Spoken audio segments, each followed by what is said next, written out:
Baiklah, Assalamualaikum warahmatullahi wabarakatuh. Waalaikumsalam warahmatullahi wabarakatuh. Selamat pagi anak-anak semuanya. Pagi, Bu. Gimana kabarnya hari ini? Alhamdulillah baik, tapi masih pilek. Demam.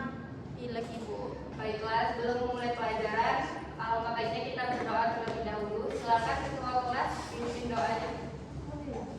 Doa dimulai. Doa selesai. Ibu TK hadiran dulu ya. Siapa yang tidak hadir pada hari ini? Apa keterangannya?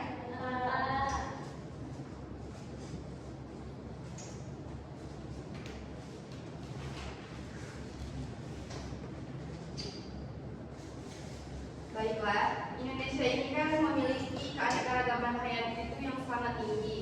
Nah, tetapi permasalahan keanekaragaman hayati di Indonesia itu seperti kebakaran hutan, pencemaran sungai, perburuan liar, itu sangat pesat terjadi kan di Indonesia sekarang. Nah, sekarang Ibu mau nanya nih sama kalian, mengapa beberapa hewan dan tumbuhan itu terancam punah dan langka? Ada yang bisa jawab? Alda? Saya. Beberapa hewan dan tumbuhan mulai langka atau terancam punah karena habitatnya rusak akibat aktivitas manusia, seperti penebangan hutan, kebakaran hutan, pencemaran lingkungan, dan pemburuan liar. Selain itu, perubahan iklim juga dapat mengganggu tempat hidup serta kelangsungan hidup hayati. Ya, bagus ya, kasih aplaus dulu. Nah, sebelum memasuki pembelajaran kita pada hari ini, Ibu akan menyebutkan tujuan pembelajaran kita. Yang pertama itu menganalisis dampak hilangnya suatu spesies terhadap keseimbangan ekosistem dan kehidupan manusia. Yang kedua itu mengevaluasi pelestarian keanekaragaman hayati secara in situ dan juga ex situ. Dan yang terakhir itu merancang solusi nyata menjaga keanekaragaman hayati.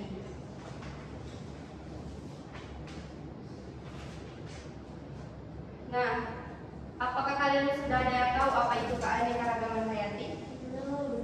Belum Ibu.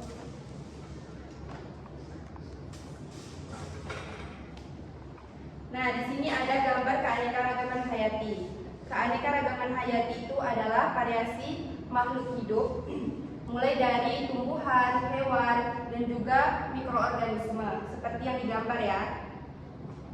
Terus keanekaragaman hayati contohnya ada keanekaragaman gen, contohnya itu pada buah mangga, ada mangga arum manis, dan juga ada mangga golek. Terus ada keanekaragaman jenis, seperti perbedaan spesies komodo, harimau Sumatera, dan juga gajah.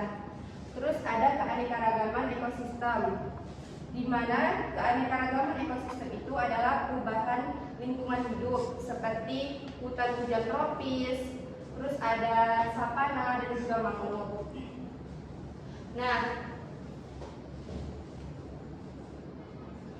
Indonesia ini sangat tinggi keanekaragaman hayatinya itu, bahkan termasuk nomor 1 di dunia, karena spesies-spesies seperti tumbuhan dan juga hewan itu tersebar di berbagai pulau.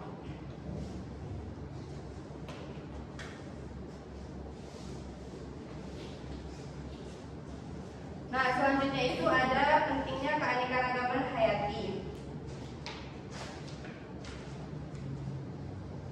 Keanekaragaman hayati itu pentingnya keanekaragaman hayati untuk sebagai bahan pangan, obat-obatan, dan juga bahan industri. Contoh keanekaragaman hayati di Indonesia itu ada hutan, terus karena hutan kita menghirup udara yang segar, terus ada juga lebah yang membantu penyerbukan tanaman, seperti itu. Terus ada juga ancaman keanekaragaman hayati seperti pembakaran hutan, terus ada juga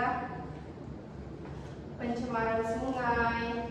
Nah, perlu kita sadari, kita sebagai manusia harus peka terhadap lingkungan, dan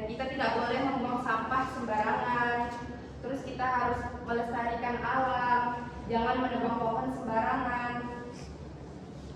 Terus ada pelestarian ex situ dan juga in situ. Apakah kalian ada yang tahu apa itu pelestarian in situ? Ada yang tahu nggak? Ada yang bisa jawab?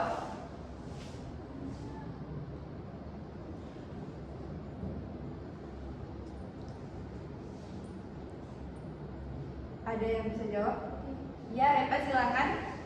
Baik, pelestarian in situ itu adalah upaya perlindungan dan pelestarian ekosistem flora dan fauna yang dilakukan langsung di habitat atau lingkungan aslinya. Ya, benar sekali. Pelestarian in situ itu yang dilakukan di dalam habitat aslinya.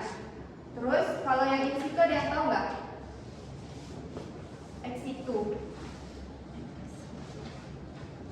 Ibu. Silakan, Elsa. Kalau ex situ itu di luar habitat asli. Contohnya itu kayak kebun binatang, kebun raya Bogor, atau bank benih. Ya, benar sekali. Kasih aplaus dulu untuk Elsa. Nah, di sini Ibu akan membagi kalian menjadi beberapa kelompok. Di sini ada poster studi kasus. Nanti kalian amati gambar-gambar yang ada di poster ini, terus kalian presentasikan hasilnya di depan. Nanti perwakilan kelompok maju ke depan.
Sudah?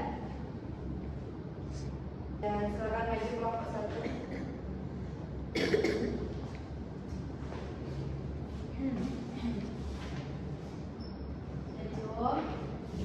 Berdasarkan poster yang akan saya analisis atau saya amati, di mana di sini bagaimana kebakaran hutan dapat mengancam keanekaragaman hayati serta upaya pelestarian apa yang dapat dilakukan untuk mengatasinya. Di sini ada yang pertama, ini ada reforestasi yang dimana penanaman kembali pohon untuk memulihkan hutan yang rusak nih. Apakah di poster-poster ini? Yang kedua, ada pelestarian in situ yang dimana nih kebun-kebun ini masih segar, tampak segar, masih warna hijau. Ini nampak udaranya masih segar gitu. Nah, jadi melindungi flora dan fauna di habitat aslinya seperti tanaman nasional dan cagar alam. Yang ketiga ada pelestarian ex situ yang dimana kayak tempat hewan-hewan yang kayak di taman tinggal itu dan lainnya. Nah, itu tuh untuk melindungi dan mengembangbiakan satwa di luar habitat aslinya seperti kebun binatang dan penangkaran. Yang terakhir itu ada nih kayak orang lagi berkumpul, jadi mana ini ada edukasi dan kesadaran, yaitu meningkatkan pengetahuan dan kepedulian masyarakat agar tidak membakar hutan sembarangan. Jadi kita tuh tidak usah ikut-ikutan untuk membakar hutan sembarangan atau menebang pohon sembarangan. Itu saja yang dapat saya sampaikan, Ibu. Terima kasih. Kasih atas dulu untuk kelompok ya. Selanjutnya kelompok 2 silakan. Jadi berdasarkan diskusi kami tentang poster bagaimana pencemaran sungai mempengaruhi makhluk hidup dan sebutkan tindakan yang dapat dilakukan untuk mencegahnya. Jadi makhluk hidup yang terdampak itu ada ikan, ada tumbuhan air, amfibi, dan burung. Terus yang bisa kita lakukan yaitu kita membuang sampah pada tempatnya dan tidak membuang sampah itu sembarangan lagi. Terus jangan membuang limbah atau deterjen itu ke sungai karena memang mengganggu habitat air ikan-ikan di sungai. Terus menjaga kebersihan sungai juga dan menanam pohon di sekitar sungai. Contoh tanaman yang bisa kita tanam itu ada pohon mangrove. Terus mendukung pengolahan limbah industri agar tidak mencemari sungai. Dan yang terakhir itu kita mengajak keluarga, teman kita untuk peduli serta menjaga kelestarian sungai dan lingkungan sekitarnya. Itu saja, Ibu. Siap dulu untuk kelompok ya. Selanjutnya kelompok terakhir, silakan. Baiklah, di sini berdasarkan posternya jelaskan dampak perburuan satwa liar. Nah, dampaknya itu populasi satwa itu bisa menurun drastis dan rantai makanannya juga terganggu dan merusak ekosistem keseimbangan alam. Terus resiko kepunahannya juga semakin tinggi. Nah, bagaimana sih cara kita melakukan upaya pelestariannya? Kita dukung larangan untuk perburuan liar dan jangan membeli produk apapun dari hasil satwa liar dan melindungi habitat alami satwa agar mereka dapat hidup dan berkembang biak dan mengedukasi diri serta masyarakat tentang pentingnya menjaga keanekaragaman hayati dan mendukung upaya konservasi baik secara in situ dan ex situ.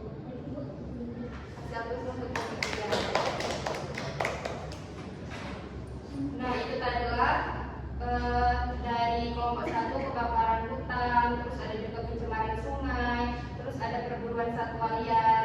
Nah, itu merupakan keanekaragaman hayati yang bersifat nyata ya. Terus kita harus menjaga lingkungan kita dan kita tidak boleh merusak alam sekitar.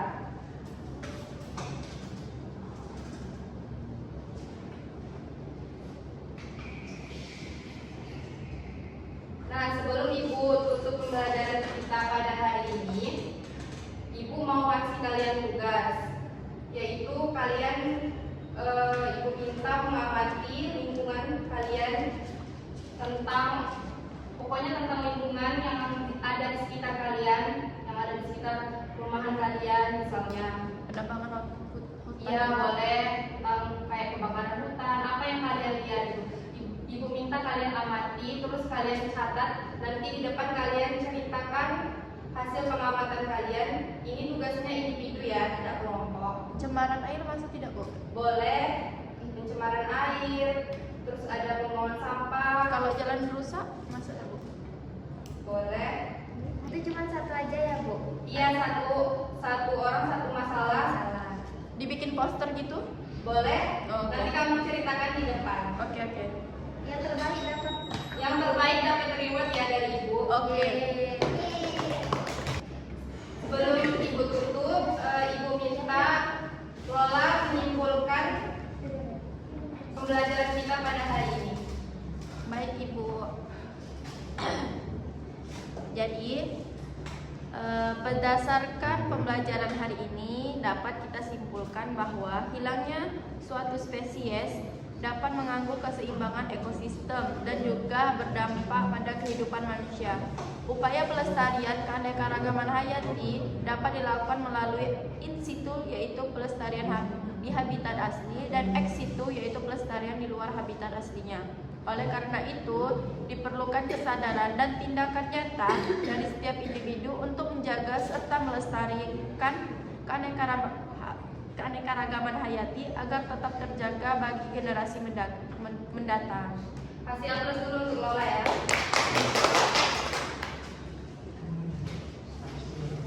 Oke, sebelum Ibu tutup, silakan ketua kelas pimpin doanya terlebih dahulu.